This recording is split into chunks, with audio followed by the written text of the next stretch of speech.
Saudaraku, terutama warga kelompok tani, ini adalah tanaman kunyit. Kalau orang Jawa bilang tanaman kunir atau Curcuma domestica.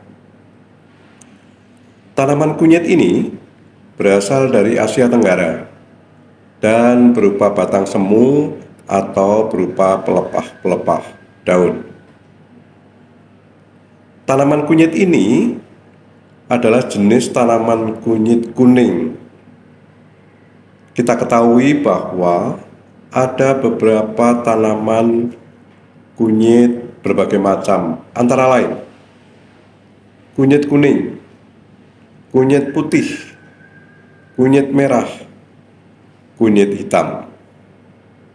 Tanaman rempah-rempah ini lebih banyak dipakai sebagai bumbu dapur atau jamu tradisional. Sebetulnya, apa yang membuat kunyit jadi kuning itu berasal dari pigmen. Warna pada kunyit itu sendiri, yaitu senyawa kurkumin atau kurkuminoid. Kunyit merupakan bahan yang luar biasa dan memiliki kandungan, yaitu yang utama adalah kurkumin dan minyak atsiri. Di samping beberapa kandungan penting lainnya, misalnya karbohidrat, protein, lemak, vitamin C, zat besi, fosfor, kalsium, dan lain-lain. Dan sudah barang tentu kandungan antioksidan, antiinflamasi, dan antimikroba. Saudaraku, beberapa manfaat penting kunyit atau kunir adalah sebagai bahan obat tradisional, juga sebagai bahan baku industri jamu, bahan kosmetika, bahkan juga dipakai sebagai bahan industri pakan ternak yang bertujuan untuk pengobatan berbagai penyakit pada ternak dan unggas. Halo, selamat siang, saudaraku warga kelompok tani dimanapun Anda berada di segala penjurutan air. Sahabat petani, salam sukses untuk kita semuanya. Saudaraku, saat ini saya sedang berada di kebun bioagro PT Agri Kencana Perkasa di Kabupaten Klaten. Dapat dilihat di sekitar kami, di sepanjang jalur ini, banyak ditanam tanaman kunyit. Kalau orang Jawa biasanya mengatakan itu kunir. Tanaman kunyit ini nampak tumbuh subur, daunnya utuh semua seperti tidak ada hama dan penyakit. Namun saudaraku, kenapa ini nampak tidak ada hama penyakit? Karena memang dirawat sebagaimana mestinya, sehingga hama dan penyakit pada tanaman kunyit ini tidak berkembang. Sahabat petani, saya ingin menjelaskan beberapa hama dan penyakit yang ada di tanaman kunyit, terutama yang ada di sekitar kami ini. Ini adalah kunyit kuning ya, kunyit kuning. Varietasnya warnanya kuning. Ada beberapa hama penting yang perlu saya sampaikan kepada ibu dan bapak sekalian, warga kelompok tani terutama. Yang pertama adalah lalat rimpang, Mimegrala coeruleifran. Jadi lalat rimpang ini biasanya gejalanya muncul daun menguning. Jadi daun ini menguning.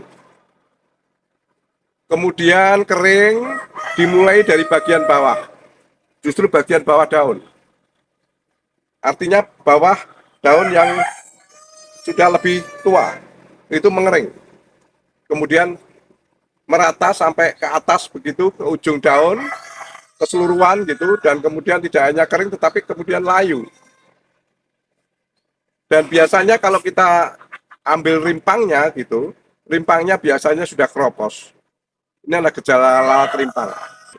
Saudaraku, tidak hanya lalat rimpang, tetapi ada juga kutu putih. Dimycoccus brickweed.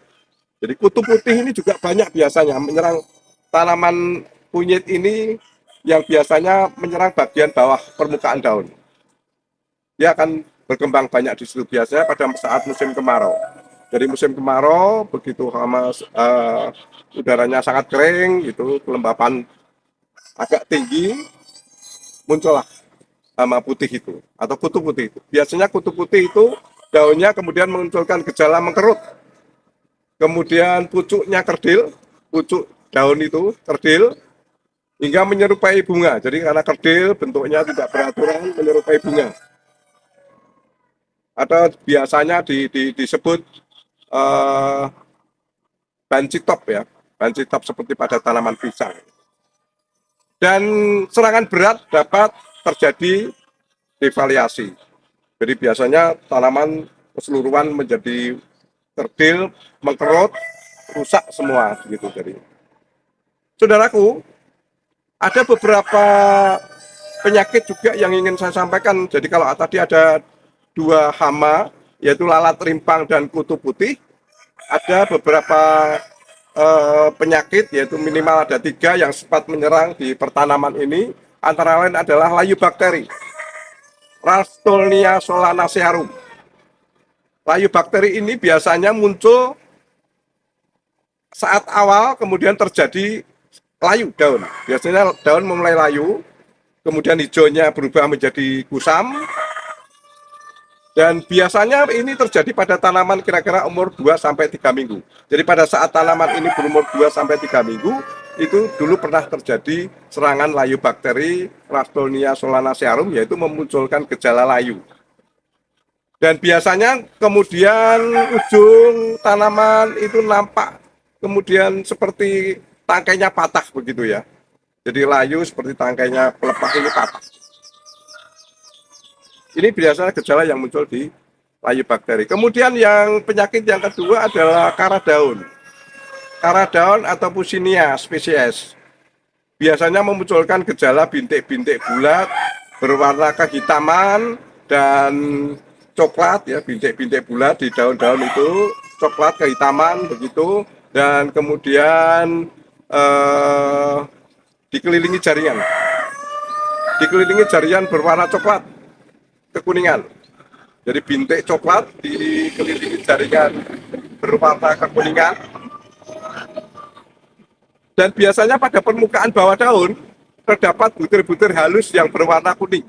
Butir-butir halus yang berwarna kuning yang merupakan Erodospora cendawan. Jadi itu merupakan spora-spora cendawan. Kemudian penyakit yang ketiga adalah bercak daun kunyit. Bercak daun kunyit ini memunculkan gejala juga bercak-bercak daun di dalam jumlah yang cukup banyak. Jadi banyak bercak-bercak begitu di kedua sisi permukaan, baik permukaan atas maupun permukaan bawah. Dan kemudian berubah menjadi coklat kemerahan. Jadi secara keseluruhan itu daun menjadi kecoklatan mendekati merah gitu. Jadi seperti terjadi kekeringan gitu. Demikian Ibu dan Bapak sekalian warga kelompok tani, beberapa hama dan penyakit yang penting pada tanaman kunyit ini. Lalu bagaimana cara pengendalian seperti yang sudah dilakukan di PT Agri Kencana ini sehingga tanaman menjadi tampak tumbuh bagus, subur, dan sepertinya tidak ada serangan hama dan penyakit. Halo saudaraku warga kelompok tani dimanapun Anda berada, saya akan mencoba memberikan bagaimana cara pengendalian atau rekomendasi pengendalian hama dan penyakit, terutama yang menyerang pada tanaman kunyit yang ada di kebun bioagro ini. Pada prinsipnya adalah pengendalian hama penyakit pada tanaman kunyit perlu dilakukan sejak pratanam dan harus sesuai dengan prinsip-prinsip PHT atau pengendalian hama terpadu. Saudaraku, warga kelompok tani, prinsip-prinsip PHT yang harus diterapkan dan berfungsi sebagai pengendalian pratanam atau istilah lainnya adalah preventif. Yang pertama, menggunakan varietas tahan. Menggunakan varietas tahan memang tidak mudah. Kita harus mencari informasi pada kios-kios benih yang terpercaya. Banyak benih sebetulnya kunyit ini yang mempunyai varietas tahan terhadap beberapa penyakit, antara lain kunyit made, kunyit Jawa, kunyit Aceh, dan ada beberapa jenis kunyit-kunyit yang lain. Saudaraku, yang pertama adalah menggunakan varietas tahan. Kemudian yang kedua, menggunakan PGPR, Plant Grow Promoting Rhizobacter. Nah, PGPR ini adalah bakteri yang hidup di rhizosfer tanaman yang dapat memacu pertumbuhan berikutnya. Jadi nanti akan menjadi penyedia nutrisi bagi tanaman selanjutnya. Saudaraku, jadi setelah menggunakan varietas tahan, kemudian menggunakan PGPR yang sudah barang tentu harus dilakukan minimal setiap minggu adalah monitoring. Jadi monitoring rutin pengamatan hama dan penyakit setiap minggu minimal itu diamati ada penyakit apa tidak, ada hama apa tidak. Sehingga pengendalian bisa dimulai lebih awal dan keberhasilannya jauh lebih tinggi. Kemudian berikutnya, penggunaan pupuk. Penggunaan pupuk yang berimbang. Jadi kita memberikan pupuk baik itu P, N, K dan pupuk mikro yang lain jangan berlebihan khususnya untuk pupuk N agar tanaman tidak tumbuh sangat subur kemudian justru rawan terhadap hama dan penyakit. Inilah yang disebut pemeliharaan intensif. Jadi ada monitoring, ada penggunaan PGPR pada perawat tanam, ada penggunaan varietas tahan, dan ada pemupukan berimbang. Jadi pemeliharaan yang sangat intensif. Nah, kalau kemudian muncul hama atau muncul penyakit pada pertanaman itu perlu adanya eradikasi. Jadi ada eradikasi tanaman terserang yang dapat menyebabkan sebagai sumber inokulum bagi penyakit untuk tanaman yang sehat. Jadi supaya itu lebih diperhatikan. Jadi begitu ada tanaman terindikasi serangan dan kemudian dikendalikan dia malah tidak menurun tingkat serangannya harus segera dieradikasi. Kemudian menggunakan tanaman nilam sebagai border. Tanaman yang nilam itu adalah biasanya daunnya lebih hijau, harum gitu ya, tahan terhadap kondisi cuaca. Jadi dia sebagai tanaman border untuk beberapa jenis kutu-kutuan yang biasanya dapat menyebabkan tanaman ini terinfeksi virus dari pertanaman yang lain. Kemudian juga ada sanitasi kebun, sangat penting. Sanitasi kebun adalah merupakan wajib karena pertanaman bila mana tidak ada sanitasi, tanaman akan menjadi kotor dengan di situ tinggal beberapa serangga atau kutu-kutu yang bisa berfungsi sebagai vektor yang dapat menyebabkan tanaman lain menjadi sangat sakit. Kemudian menggunakan pestisida nabati. Pestisida nabati sangat penting. Antara lain banyak sekarang nih pestisida nabati yang dikembangkan oleh petani, banyak di kelompok-kelompok yang sudah mengikuti sekolah lapang pengendalian hama terpadu, itu banyak membuat pestisida nabati dari ekstrak mimba, ekstrak gadung, ekstrak oil neem, ekstrak bawang putih, dan beberapa bahan-bahan lain yang banyak dilakukan oleh petani. Dan nampaknya petani memberikan laporan ada tingkat keberhasilan yang cukup tinggi dalam pengendalian pestisida nabati, apalagi untuk rempah-rempah semacam ini. Kemudian ada juga sebetulnya kalau ada monitoring secara rutin dan di situ ada musuh alami, parasitoid larva atau parasitoid pupa itu bisa dimanfaatkan. Jadi jangan sampai itu dikendalikan. Seperti adanya trichopiria, ada anagrus, ada lopeti. Banyak di lapangan muncul seperti yang pernah terjadi di sini. Itu tidak perlu dikendalikan. Jadi supaya petani juga belajar bagaimana mengenal, mengidentifikasi apakah itu hama, serangga hama, atau itu justru musuh alami yang penting untuk parasitoid larva atau maupun pupa. Kemudian tidak kalah pentingnya adalah pemanfaatan agen hayati. Ada cendawan entomopatogen, yaitu seperti Biveria bassiana. Kemudian ada cendawan antagonis, yaitu Gliocladium, ada Trichoderma, ada Pseudomonas fluorescens, yang mampu menghambat pertumbuhan jamur, terutama fusarium di tingkat lapang, dan cendawan tular tanah yang lain. Di samping juga berfungsi sebagai pupuk.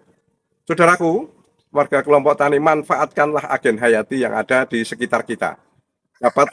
Dapatkan informasi dari laboratorium hama dan penyakit terdekat maupun dinas-dinas pertanian terdekat, bagaimana cara memanfaatkan dan menggunakan agen hayati ini agar mampu memberikan manfaat bagi petani untuk mengendalikan hama dan penyakit yang ada di lapangan.